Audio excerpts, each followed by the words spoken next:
Hey everybody, it's Lynn Hayes here. Welcome back to my channel. I want to thank you for joining me, and if you haven't already subscribed, please do and click the notification bell to be notified when there's a new video. And I wanted to thank those of you who emailed me asking about last week's video. It was really nice to know that people missed it, and I'm sorry to have missed it myself.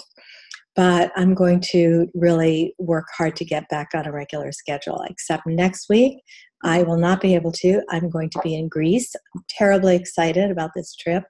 I've wanted to go for my entire life.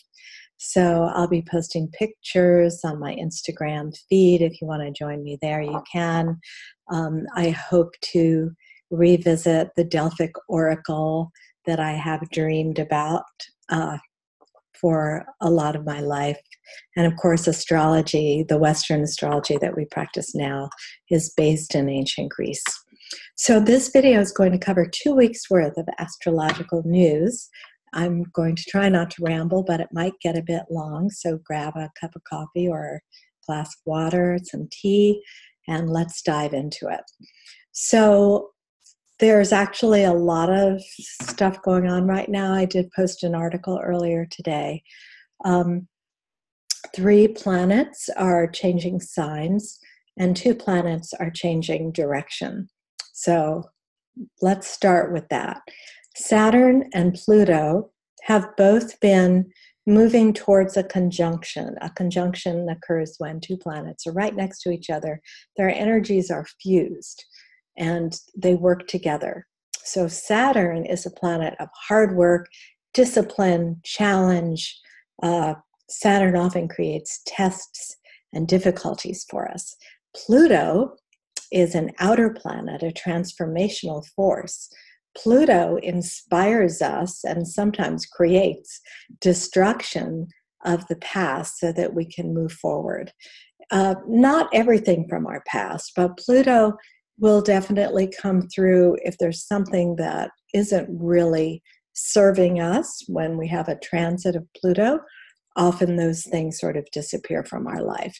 And we don't always feel like, maybe you were fired from a job under a Pluto transit and you didn't really feel like this was something that you were ready to lose or that it was creating any difficulty in your life. But usually after we finish a Pluto transit, maybe a year or 2 or 5 years later, when we look back, we see that was really a tremendous transformational time. And I'm really glad that relationship ended or that job ended, because what came next was so much more authentic for who, the person who we really are and for our personal development.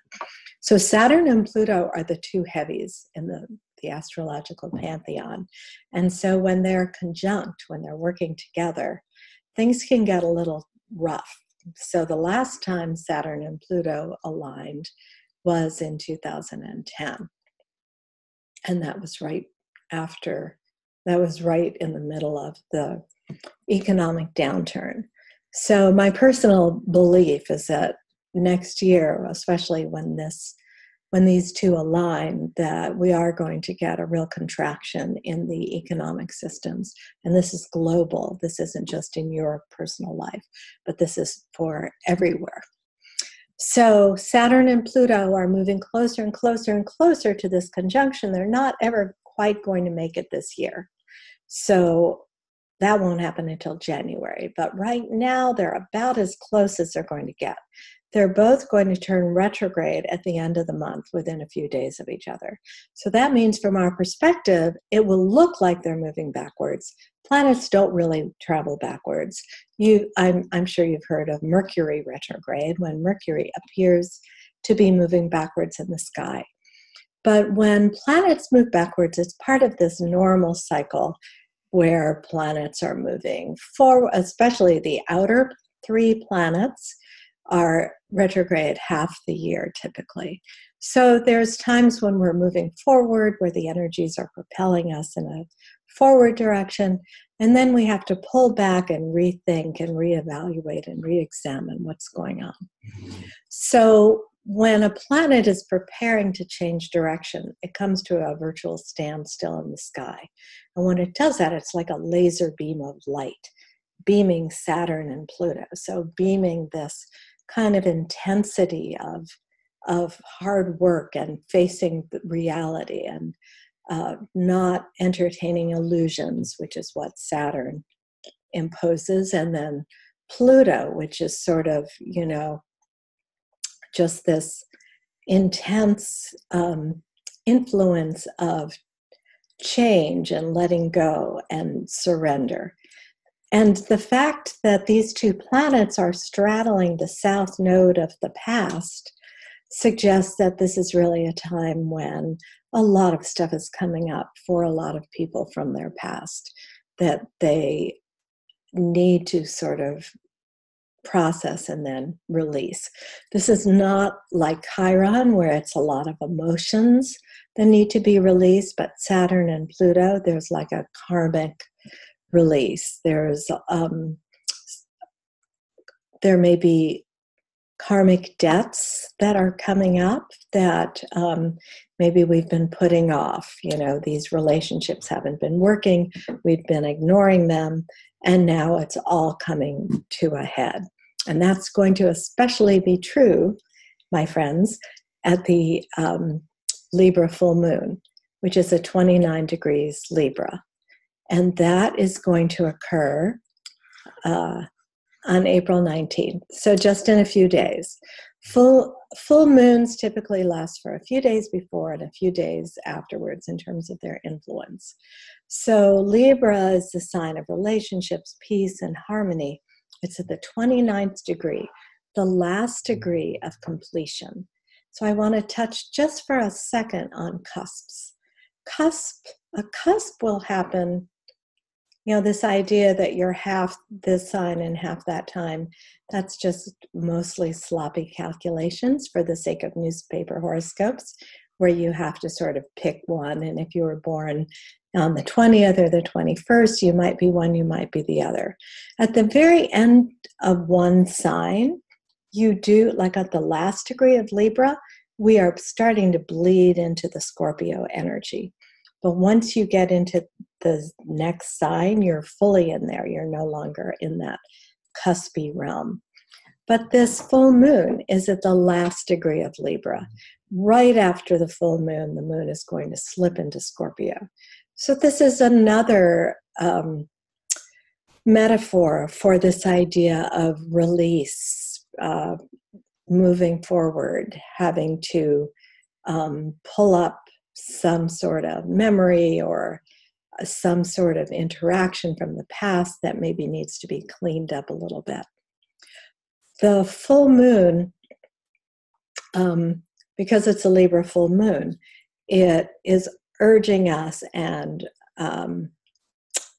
inspiring us to find that sense of balance, that sense of integration between the sun, which is in Aries, representing the self, and then the moon in Libra, which is about love and harmony and finding ways to collaborate and to reach across rather than to just sort of push away.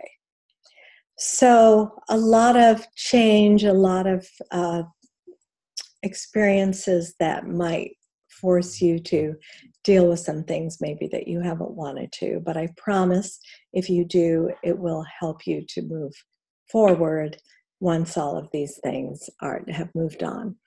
So Mercury is going to move into Aries. And for some reason, I didn't write down this date, but it's April 16th. So Mercury is going to move into Aries on April 16th. Mercury has been in Pisces forever, it seems like. It's been such a long time. And Mercury was traveling with Neptune, and Pisces and Neptune are wonderful, spiritual, imaginative, dreamy influences, but they do tend to confuse things and make us feel like we're sort of walking through this big fog of illusion. So Mercury is moving into Aries, actually tomorrow on the 16th, the day after I film this. And that will really help to clarify your thinking. It's a good time to start. If there's stuff you need to do that, require a lot of thought, like writing, any sort of business ventures, it's going to really be a lot easier now. Mercury is going to be in Aries for about 3 weeks. And Venus is also going to move into Aries on the 20th. So we're going to start to have more of an Aries energy. The sun does move into Taurus on April 20th. That's not something we typically feel a lot of, except symbolically. Then we sort of move out of the Aries, the fresh spring, the new beginnings, into Taurus, where we sort of find our rhythm and our sense of comfort and stability. And we sort of settle in after this Aries energized time. So the last thing I want to talk about, between the 26th and the 28th or so, Mars is going to be squared to Neptune. A square formation, 90-degree angle, can bring some conflict with these planets that often need to create a crisis before they can be integrated. Mars is in Gemini right now. Mars in Gemini is not very focused. Mars in Gemini just wants to do so many things. There's so much to do. It's all very exciting, but it's not very clear what to do. I want to do this. I want to do that.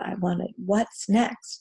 So when Mars is in a challenging aspect to Neptune, the planet that inspires us to transcend this material world and have an experience of bliss, Neptune doesn't really motivate us to seek clarity and to seek balance and grounded application of thought.